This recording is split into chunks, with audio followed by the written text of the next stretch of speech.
She crumpled in the kitchen. One moment she was there, stirring soup, humming a lullaby she once sang to our daughter. The next she dropped to the floor like a puppet with cut strings, arms limp, motionless. The noise was sharp, final, a flat crack that split something deep within me. By the time we got to the hospital, she was unresponsive. Her chest rose and fell, only with machine rhythm. Cords threaded into her veins, tubes down her throat. The mechanical pulse of life was louder than anything I'd ever known. Doctors spoke with careful caution there, words dulled by white coats and tired faces. But it was a nurse who changed everything. She stopped me in the hall, voice shaky, eyes locked.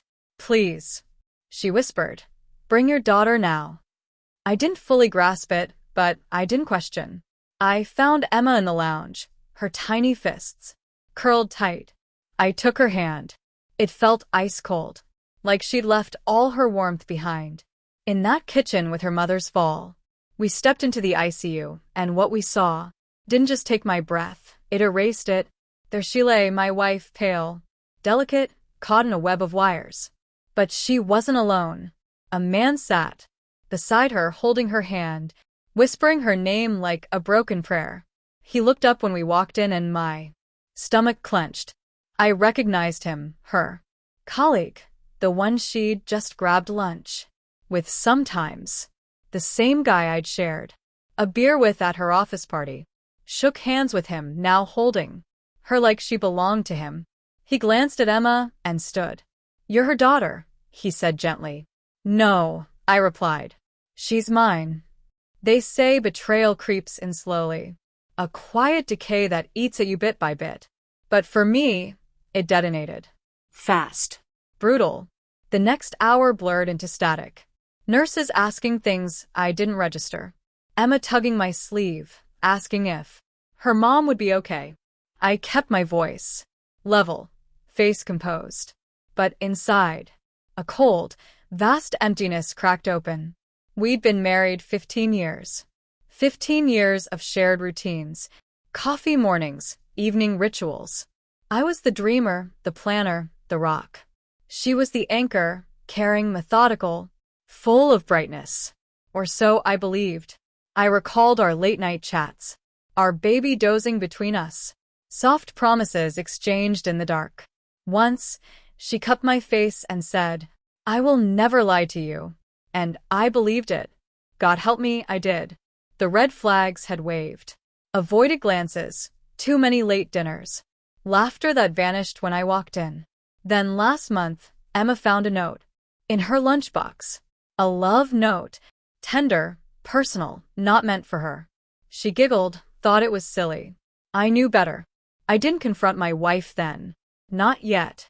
That night, after Emma fell asleep, I sat in the garage, staring at the toolbox she gave me for our 10th anniversary. "To my forever," it read, etched in silver. Forever, I realized, came with an expiration date. So I stopped crying and began the next phase. I synced her iCloud to my laptop. Installed quiet software. Invisible. Patient. I saw everything. Texts, photos, deleted emails. He called her Sunflower. She called him always. Always, that was our word. I traced her steps. She wasn't going to yoga. She was visiting room 409 at the Rosewood Hotel. I took pictures. Saved receipts. Built my case. I assumed she was planning to leave me. But then the toxicology report arrived and flipped everything.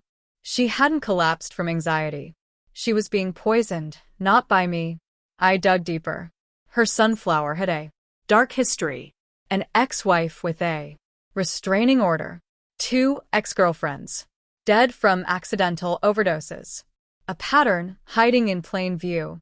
He'd been slowly dosing her, plotting to erase me and start fresh with our daughter. Whether she knew or pretended not to, it didn't matter anymore. I had everything I needed to bury them both. I stayed silent, let the hospital run its course, let the doctors talk. Meanwhile, I met with a lawyer, updated my will, moved all assets to a trust for Emma, froze our accounts. By the time she woke up 3 days later, I'd already filed for full custody. A restraining order was pending. Divorce papers, ready to go. But I needed one final act. A closing chapter.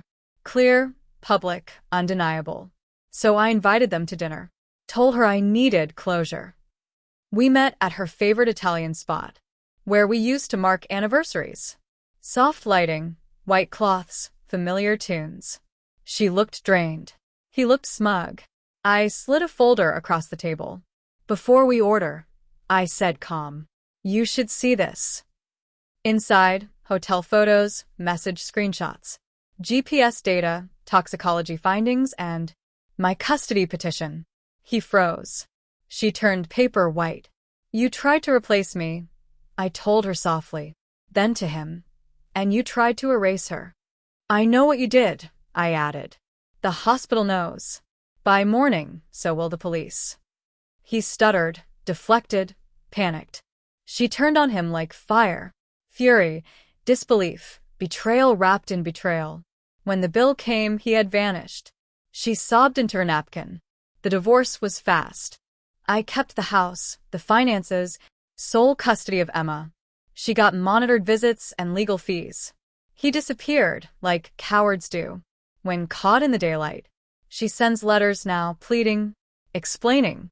I don't read them. Emma's healing. She doesn't ask about them anymore. And me? I learned something. Love without truth is just theater. And I stopped clapping. Betrayal taught me more than any book or teacher ever could. It taught me patience, precision, silence.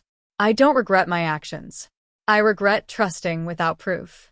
But I corrected that with time, evidence, and a final play so clean. It didn't earn applause.